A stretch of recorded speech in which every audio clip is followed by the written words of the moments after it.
Soot and Sorrow. Henry the Greenidge was feeling better than he ever had.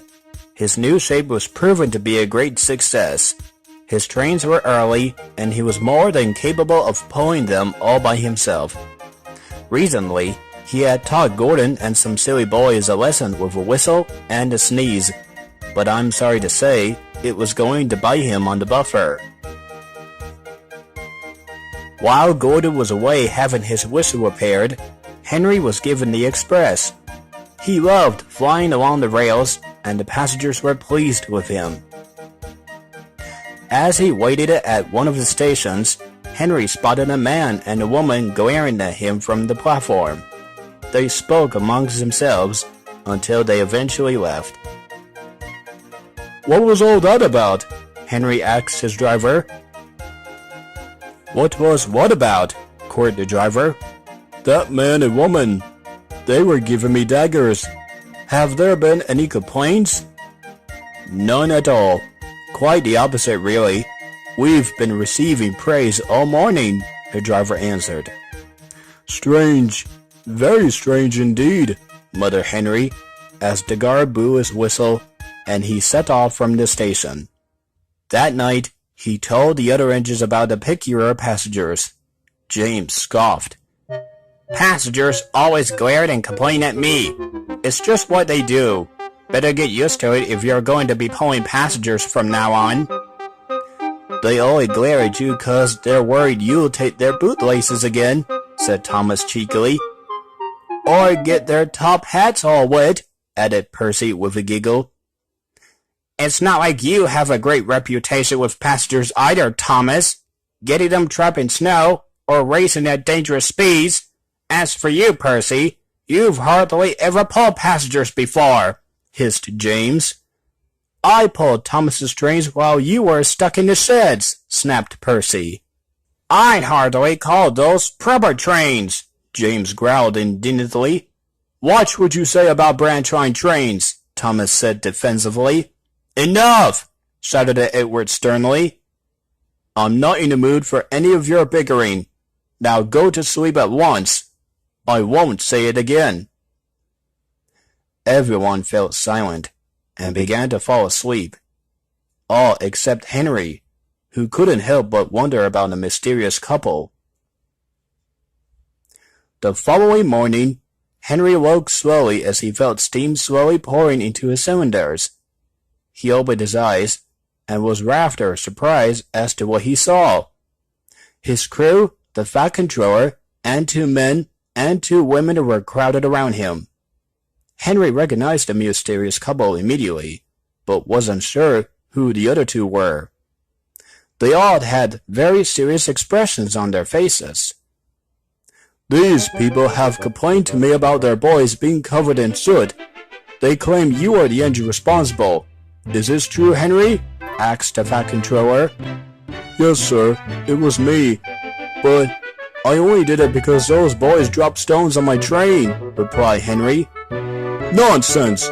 Our boys will never do something so stupid," snapped one of the fathers. "Our twins get perfect grades and have never put a foot out of line." One of the mothers shouted it. "Your engine has a very twisted sense of humor, Sir Topham. They had to get the bus home, and we used up all our water trying to clean them. We demand you discipline this engine at once," added the other mother. "But the coach's windows have holes in them, and the passengers all saw them do it," pleaded Henry. "We already tried that, old boy," sighed his driver. "They said that it could have been any of the pupils from the school, and that we need hard evidence to prove it was them." "Despicable!" wheezed Henry, and he let off steam angrily. The passengers were crosser than ever. They turned to the Fat Controller. "There he goes again! Showering people with dirty smoke!" groaned the parents. The Fat Controller delicately diffused the situation and sent the parents on their way. He mopped his brow and turned to Henry.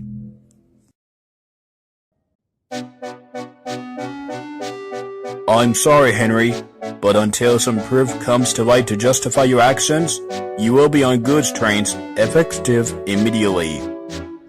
Yes, sir, Henry sighed, as the Fat Controller walked away. Henry groaned as Percy shunted some trucks behind him. He told the little green engine what had happened at the sheds. But I don't understand.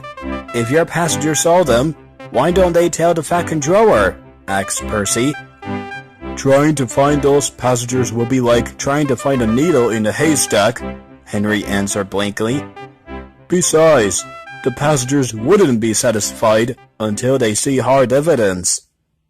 How can evidence be hard? Percy asked innocently. Henry puffed away.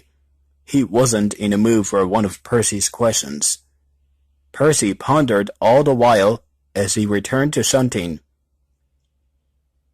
Later, Percy was hitting some coaches at the platform when Bertie arrived, packed full of passengers. Percy was very surprised to see him. Hello, Bertie. What are you doing here? You normally never leave Thomas's branch line? Asked Percy. I've been taking special excursion trips for these landscape artists, Bertie replied. Landscape artists? Percy was puzzled. They are people who take pictures or paint the countryside, explained Percy's driver. I have been very busy taking them around the island, stopping and starting every 5 minutes.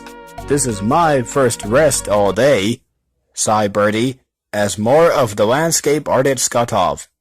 He tooted goodbye and set off, while Percy sizzled happily with the coaches. As he did so, one of the landscape artists started complaining. Blast! I'm out of film from my camera! It's your own fault for taking all those photos of that green engine and the boys, teased another. Excuse me, piped Percy, but are you referring to Henry? If he's green and number 3, then yes, answered the landscape artist. We took his photo as we were coming up to a bridge. He brewed soot over some schoolboys, and it was too funny not to photograph. We gave them a lift home as well. He showed Percy the photo, and the little engine gasped. There in the photo was the boys, holding stones in their hands as Henry shot the soot over them. That's our hard evidence, he cheered, and quickly explained the situation to the landscape artist. Oh, that's not right at all. I shall post this along with the letter to your controller at once, promised the landscape artist.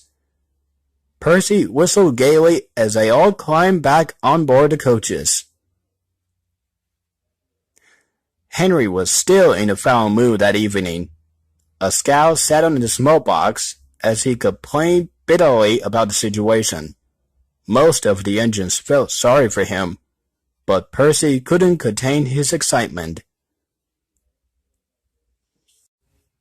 What's so funny? Growled Henry. Oh, nothing, cheeked Percy. Calm down, Henry. Look at the bright side for a change. I'm definitely reaping the benefits of this situation, smirked James, as he backed off the turntable and into the shed. He had enjoyed his day out with the express and was feeling rather cocky. You're only happy unless you're causing trouble, aren't you, James? Edward said crossly. James ignored him and went happily to sleep, while Henry grumbled himself into a slumber. A few days later, Henry was waiting in the yards for more trucks to be added to his train. Henry jumped and saw the Fat Controller, the parents, and the boys all standing around him. I received a letter this morning from those lovely visiting artists. They enclosed a picture of these boys and you. It seems the truth has come to light, said the Fat Controller grandly. We are sorry for being so cross with you, approached one of the mothers. Turns out our boys haven't been truly honest with us. So, we think it's only fair for boys to do some honest work, finished one of the fathers. Henry was puzzled until he spotted sponges, rags, and buckets of water in the boy's hands. "We need you to be spick and span for the express," smiled the Fat Controller. "Oh, thank you, sir. But who will take my trucks?" "Take a wild guess," called Percy as he pulled Henry's trucks away. When Henry was finished being cleaned by the boys, he steamed off to the platform to collect his coaches. He began to guff out when he saw his replacement engine. Needless to say, James was no longer reaping the benefits of Henry's situation.